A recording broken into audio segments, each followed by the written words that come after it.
Igisirikare cy'u Rwanda RDF. Iyo uvuze igisirikare cy'u Rwanda RDF benshi babyumva neza ko ari igisirikare kidasanzwe.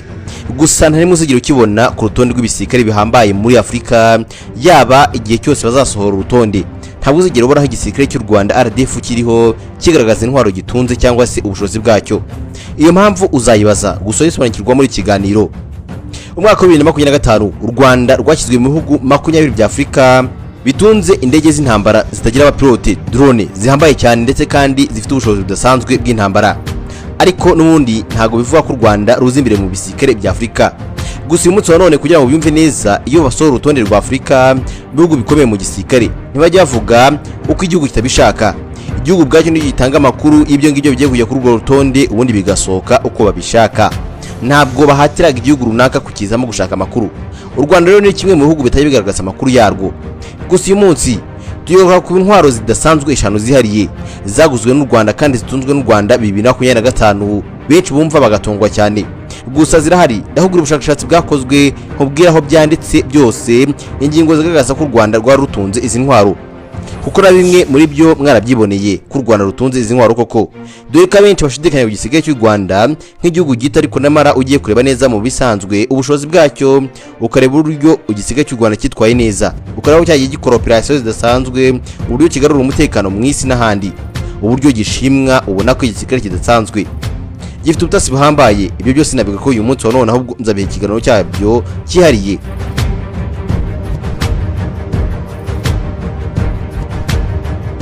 Uyu munsi wa none ugiye kumva ibidasanzwe ku gisirikare cy'u Rwanda RDF. Ibitwaro 5 harimo ibyo mu kirere, ku butaka ndetse kandi si byo, kubera yuko harimo n'intwaro zindikire zihariye cyane. Ikoranabuhanga sinakubwira, uyu munsi wa none urasobanukirwa ibyo udasanzwe wumva na rimwe. Nta ntuzabikora uretse hano gusa, we gusa amakanya. Nitega best Instagram, TikTok ndetse na Facebook, nibwo gusobanukirwa we gusa ujye ubasha kwandika muri comment icyo ushaka cyose, uzagisobanukirwa ibidasanzwe utarumva na rimwe. Ubundi mwaka wa 2025 ingabo z'u Rwanda RDF zagaragaje ubuhangange budasanzwe mu rwego rw'umutekano w'igihugu, bitewe nuko rwagiye ruhangana n'ibidasanzwe cyane cyane ibitero byagiye rugabwaho n'ibihugu bitandukanye, cyane cyane ibihugu by'ibituranyi.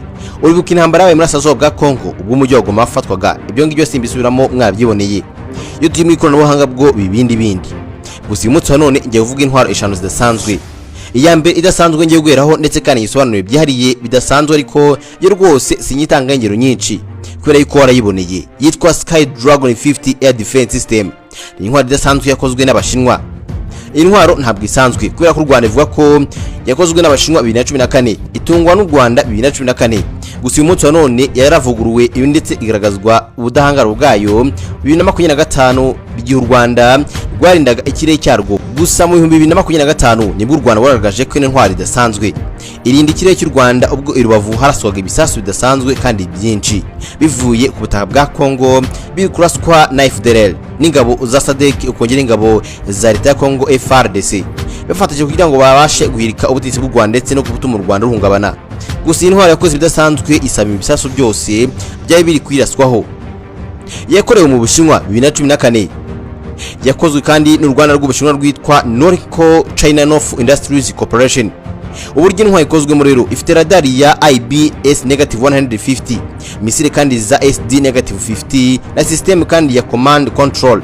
Ikora uburyo ishoboka byose kugira ngo ibashe gutekereza ndetse n'ibibonye ikirere kibashe kuzamo ibisasu ako kanya, ubwayo itirekura ibisasu byo kurwanya ikije mu kirere cy'ubutaka bw'u Rwanda. Ishobora kandi gutahura no kurasa indege, drone na za misile. Intwaro kandi irasa za misile zitagera kuri kilometero 50. U Rwanda kandi rwabonye ino ntwaro ndetse kandi rutumije mu Bushinwa mu rwego rwo gukomeza ubwirinzi bw'ikirere. Bigaraho kandi rwatangiye gutunga ino ntwaro ariko ku butaka 2022 2023. Gusa ko none intwaro buri bivuga ko u Rwanda ya mbere yakozwe rwayitunzeho 2014, rukarwa ruyifite. Gusa ko none uko iminsi igendeza u Rwanda ruhindura ndetse ibikoresho bya gisirikare, rubona ibishyashya bigezweho, niyo mpamvu ruhora ruri imbere cyane mu gisirikare.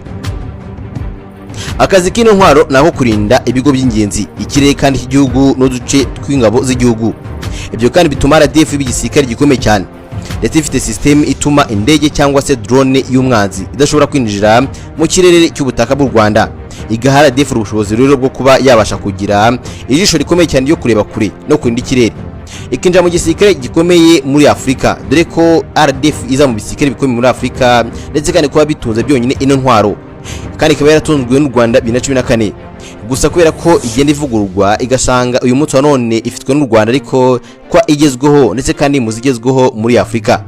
Iyi ni intwaro idasanzwe cyane itunzwe n'Ubushinwa ariko none yakozwe n'Ubushinwa.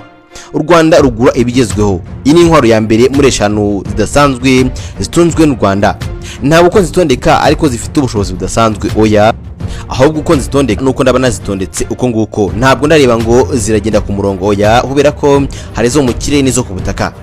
Gusa ariko none ndagenda zitondeka uko bishoboka, naho kugenda byumva uragenda uvuga ati ngiyi irahambaye, ariko kubera ko harimo izo ku butaka n'izo mu kirere, ndibanda cyane mu kirere ngiye ku butaka ndetse kandi ngiye no mu busanzwe za system zidasanzwe. Intwaro idasanzwe ihambaye kandi itunzwe n'igisirikare cy'u Rwanda RDF, ifite ubuhanga budasanzwe ndetse no kurwanya iterabwoba.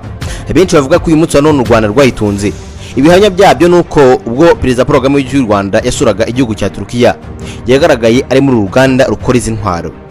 Ni indege itagira abapilote ya Bahiye TB2, drone idasanzwe y'intambara ifite ubunararibonye budasanzwe mu ntambara, kuko uyu munsi wa none ikoreshwa n'igihugu cya Ukraine mu ntambara ihanganyemo n'Uburusiya. Ikoreshwa kandi ibihugu bikomeye mu isi uyu munsi wa none, cyane cyane ibihugu byo muri Afurika. Ibi kandi byatumye kubera u Rwanda rwatunze ino ntwaro bidasanzwe, byatumye u Rwanda rwinjira mu bihugu bya Afurika 20 bitunze drone z'intambara zidasanzwe z'intambara kandi bihambaye. Ibyo ubwabyo bigaragaza ko u Rwanda rwashyizwe ku myanya y'imbere cyane mu gisirikare bihambaye muri Afurika. Gusa ariko none ubuho bw'ino drone ni medium altitude long endurance combat drone. Igihe yakozwe 2014, gusa yakorewe muri Turukiya, ikorwa n'uruganda rwa Bahiye Makina. Ubwo yakozwe rero bisa nkaho hakozwe iperereza rigaragaza ko iyi ndege ishobora kubasha kurasa za misile za MI-L, GPS kandi guidance n'ikoranabuhanga rya satellite ridasanzwe rifasha kuba yarwana bidasanzwe mu rugamba. Ibyo ikora rero igenzura igikorwa cyose kiri kure ndetse kandi kure cyane, ku buryo abatahegereye bushobora kugira ngo nta n'ubwihari. Ishobora kandi kuguruka amasaha 27 idahagaze mu kirere.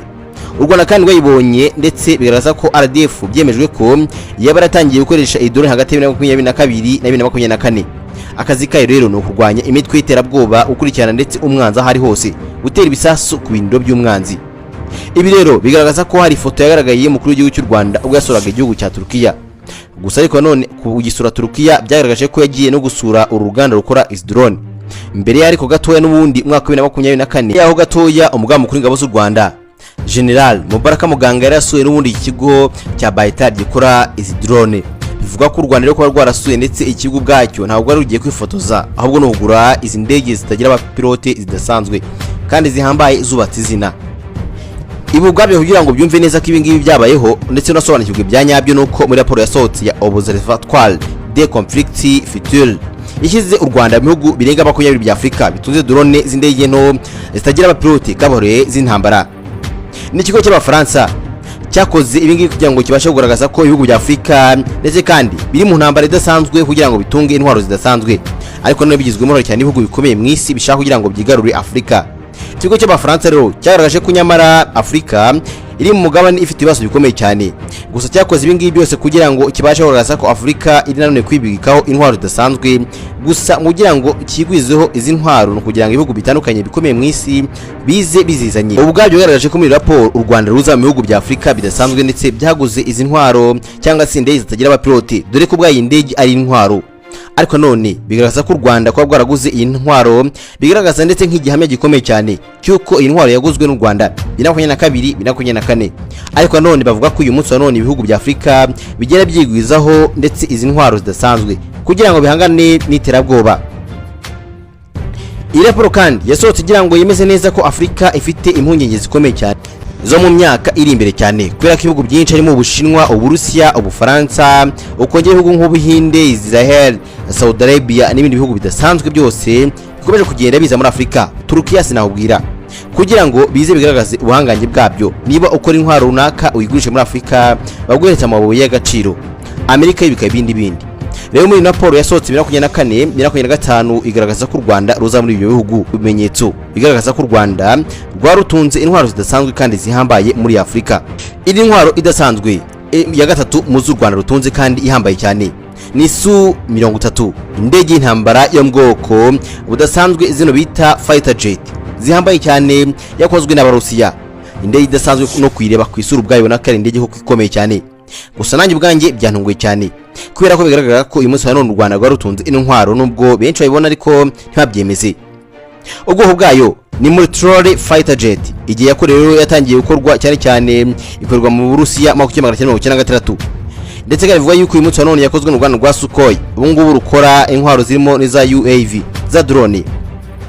Uburyo rero ikozemo ifite twin engine radar kandi ya emphasize AI ifasha cyane misile ndetse zo kurwanya mu kiye ku buryo ushobora guhangana n'umwanzi mu kire murebana mu gangana bikomeye cyane. Misile zayo ni air to air ndetse zibasha kurasa ku buryo zarasa ku butaka cyangwa se zikarasa mu kirere bitewe n'uko nyine ushaka kuyikoresha. Ishobora kandi kurwana n'indege z'umwanzi, kugaba kandi bitero ku butaka ndetse no gutwara intwaro nini cyane. U Rwanda kandi bivuga yuko uyu munsi wa none amakuru ahari nuko aya makuru yemeza no ku Rwanda rwaraguze intwaro 2021-2023 mu Burusiya. Kuri u Rwanda ari kimwe mu bihugu cyane bihambaye ariko none bifite abasirikare benshi bitoreza mu Burusiya. Bivuga ko nta kuntu u Rwanda rutatunga ino ntwaro kandi ari zimwe mu zigezweho Su-30 ya Sukhoi 30 nkuko bamwe bakunda kubivuga idasanzwe. Ariko u Rwanda ntabwo rushyira hanze amakuru yarwo amwe namwe ibijyanye n'igisirikare kubera ko ruza mu bihugu bidasanzwe kandi ifite intwaro zidasanzwe. Akazi kayo rero no kubungabunga ikirere, kurinda ibihugu ndetse cyane nk'igihugu cy'u Rwanda ni igihugu kimwe mu bihugu bifite umwanzi ukomeye cyane FDR urimo kandi icumbikiwe cyane ibihugu bituranye. U Rwanda rugomba kuba rwiteguye isaha n'isaha kuko rugomba kurinda ikirere cyarwo ku buryo n'uwarubona wese atinyamo. Murabyuka neza ko umuturanyi wacu Ndayishimiye Evariste igizemo n'ubwoba ati nanjye ni mu ntera nzabatera nyuze mu Kirundo. Ubwajyo bugaragaza ko u Rwanda ruri mu bisikare bitinyitse. Imidari yose ihabwa u Rwanda mu gucunga umutekano mu bihugu bitandukanye. Gusa ariko none sibivuze yuko u Rwanda rutarufite izi ntwaro kubera ko ibimenyetso bihari ubwabyo bigaragaza ko u Rwanda intwaro nshya zigezweho ziba zitunzwe n'u Rwanda kubera ko ntabwo rujya rwisondeka mu gura intwaro. Rugaragaza ko kandi mu gura intwaro ari ikintu cy'ingenzi cyane kubera ko mu gihe ufite intwaro idasanzwe umwanzi aragutinya nkuko bigaragara kuri Amerika. Igihugu cya Amerika kuba gifite ndetse ibitwaro bidasanzwe ubwacyo bigaragaza ko gitinyitse ndetse n'umwanzi wacyo ari wese yagitinya. Aho kivuze birumvikana. Niyo mpamvu rero u Rwanda ruza mu bihugu bidasanzwe kandi muri Afrika bitunze intwaro bidasanzwe kandi zigezweho. Ubwo bigaragaza ko u Rwanda rutinyitse ndetse kandi n'umwanzi wese washaka gutera u Rwanda abanza kubitekerezo kabiri. Iri ntwaro idasanzwe ni AMAKURU kajugujugu y'intambara idasanzwe ndetse kandi mu bwoko bwihariye cyane imwe bita kajugujugu zataka cyangwa se zijya ku rugamba. Nkuko ibona ku ishusho isa nkaho idasanzwe. Ni attack ndetse ikaba na transport helicopter itwara abantu igotwara ndetse n'ibisasu gaye kurwana. Yakozwe kandi ubwoko bwatangiye gukorwa nubwo mu mwaka wa 1983 hakozwe AMAKURU-24 nyuma kandi hakorwa AMAKURU-35 nk'ivuguruwe yayo isa nkaho idasanzwe yakorewe mu gihugu cy'Uburusiya na Rostrovoto isa nkaho yakozwe kandi n'ikigo kidasanzwe mu gukora kajugujugu z'intambara. Ifite kandi ibisasu bya rokete na za misile za 8GM machine gun kandi ndetse n'ubushobozi bwo gutwara abasirikare 8 ubwabyo ingibi bidasanzwe. Ishobora kandi gutera ibisasu ku bindiro by'umwanzi, gutwara kandi ingabo no gukiza abasirikare bari mu bibazo. Amakuru kandi avuga ko RDF yakiriye izi kajugujugu ziva mu Burusiya binyuze cyane mu masezerano y'ubufatanye bwa gisirikare. U Rwanda rugira uruhare rukomeye cyane mu kugura intwaro gusa ariko none rusinyanya amasezerano n'ibihugu bikomeye mu isi. Ariko none kubera ko uyu munsi wa none rwatangiye kwikorera intwaro rufatanyije na Israel bikozwe n'u Rwanda rwa Remiko ruherereye Masoro, ibyo murabizi nabyo simigora ko nzagira ikiganiro cyabyo. Gusa ariko none uyu munsi wa none u Rwanda kubera ko ruza mu bihugu bikomeye cyane ntagize intwaro zo ngoroho gusa kubera ko iyi kajugujugu iri munsi idasanzwe zikomeye mu isi kandi zigezweho z'intambara kandi zihuta kubera ko umwanzi yaguteye umurasa nta kubabarira. Iri ntwaro idasanzwe ya gatanu ni Sky Control ndetse na Field Control. Hari amakuru yagiye hanze avuga ko u Rwanda rushinjwa na Repubulika ya Demokarasi ya Kongo mu gutuma GPS zabo zidakora z'indege n'ibindi bitandukanye harimo ko GPS z'ibikoresho by'intambara bidakora. Gusa u Rwanda rwarabihakanye ariko si yongeye gurukaho ndahura ko u Rwanda n'u rwabihakanye rwarenganaga kubera ko ibihugu bya Afrika byinshi uyu munsi wa none ukongeraho n'imitwe itwaje intwaro nk'umutwe wa M23 ubwabyo kubera ko uyu mutwe ukomeye umeze nk'igisirikare ufite amafaranga wabaraguze ino ntwaro idasanzwe. Impamvu bigarutse nuko intwaro nayo imeze nk'uko nguko bayita Sky Control ndetse na Field Control. Ni systeme ya anti-drone technology. ubwoko bwayo rero ni counter unmanned aircraft system. Igihe cyose bivuga ko intwaro igihe cyose iri mu kirere irenze ikirere rwose nta drone cyangwa se indege y'intambara runaka ishobora kwinjiramo. GPS yayo ntabwo ikora neza, birangira GPS idakoze kubera yuko nyine irayijaminga. Ubwoko bwayo rero nkuko nakubwiye ni counter unmanned aircraft system, yakozwe 2018, ikorewe mu gihugu cya Israeli na kompanyi ya Defense Solution. Ubwabyo Israel ni kimwe mu bihugu bikomeye cyane ariko bifitanye amazerano n'u Rwanda mu gukora intwaro yaba no cyangwa nini n'uruganda rwa Remco. Ibyo rero ikora ifite antenne yihariye cyane na GPS jammer, signal destruction module, command post. Ikora kandi isa nkaho ihuza no kuba yabasha kurasa drone ziri mu kirere. Ubwayi intwaro ntabwo isanzwe kubera yuko ihangana cyane bikomeye n'igitero cyose cyava hanze kiza mu kirere cy'igihugu runaka. Ndavuga ubwo u Rwanda kubera ko ntiyo gihugu ndihoro ko gitunze intwaro idasanzwe. Intwaro kandi ibuza drone kwinjira mu kirere cy'u Rwanda, guhagarika kandi sinyari zose cyangwa kuyobya aho yaba iturutse hose, yaba indege cyangwa y'igisasu runaka pfa kuba cyose kirashwe. Binavuga ko kandi RDF yaba yaratangiye gukorana na kompanyi yo mu Israel kuva 2023-2024. Akazi kayo no kurinda ikirere mu bikorwa byose bishoboka kugira ngo hatagira umwanzi uzaturutse hanze uyinjire mu kirere cy'u Rwanda. Isa nkaho kandi irinda none bisa nkaho irinda abashaka kugira ngo batere bakoresha ikoranabuhanga. Intwaro rero bisa nkaho ibasha gufasha none mu kuba yabasha kurinda ikirere ibitero by'ikoranabuhanga. Iyi ntwaro kandi bivuga ko RDF kubitunze ubwabyo bigaragaza ikoranabuhanga rihambaye cyane itavogerwa n'ibihugu byayo byose bifitwe n'igihugu cy'u Rwanda ndetse n'igisirikare cyayo RDF. Igira system kandi idasanzwe y'ubwirinzi kuko iyi Sky Control bwayo bivuga ko u Rwanda kwa rwaritunze 2023-2024. Hagati aho harimo aho u Rwanda rwayitunze. Iyi Sky Control cyangwa se Field Control isa nkaho ari system ebyiri zikorana. Sky Control kandi system isa nkaho ifasha none mu gukontrola ikirere, gusa ariko none Field ikabasha kurasa cya kintu runaka kiri mu kirere. Ubwabyo ntago bisanzwe. Gusa niba ukeneye kuzabona neza uzagira ushuka atera u Rwanda, azabona ko u Rwanda rufite intwaro zidasanzwe kandi zihambaye uko uyu munsi wa none bigaragarira mu bikorwa u Rwanda rwagiye rukora. Ndizira abasha gusobanukirwa ibidasanzwe ndetse ku ntwaro zihambaye zitunzwe n'u Rwanda. Niba ushaka nawe kubibona ndetse no kubasha gusobanukirwa ibidasanzwe, jya kuri internet usacinga amakuru yose ushaka ku binyamakuru bihambaye ndetse n'ubushakashatsi bwakozwe. Uzasanga ibyo nakubwiye bifitiwe gihamya cyangwa se amakuru. Gusa ko none u Rwanda ni kimwe mu bihugu bidakunda gushyira hanze amakuru yabyo, ni nayo mpamvu utazarubona ku rukuta rusanzwe rusohora urutonde rw'ibihugu bikomeye muri Afurika no ku isi bihambaye, uko buri gihugu cyose gitanga amakuru uko kibishaka. Gusa u Rwanda ruracecetse, ntabwo gushyira hanze amakuru yarwo yariye, kereka nk'ibigo runaka ruba rwaraguzemo izo ntwaro nkuko muri Turukiya byagaragaye. nka Bahiye yagaragaje amafoto ya Perezida Paul Kagame y'u Rwanda ari kumwe n'abayobozi bayo. Ukajya muri Israel, mu Bushinwa sinakubwira ubwo muri 2024 u Rwanda rwaboraga intwaro ya Air Defense System. Ubushinwa bugaragaza ko intwaro bwakoze u Rwanda rwayiguze bwa mbere 2014. Ubwabyo ni ibihugu bisanzwe bishyira hanze amakuru y'u Rwanda ariko ntabwo u Rwanda ruzashyira hanze amakuru yabwo. Ni uko STV nk'ibisanzwe ndetse tugushimiye kuba dukurikirana tukora ibiganiro byacu tukugeza umunsi ku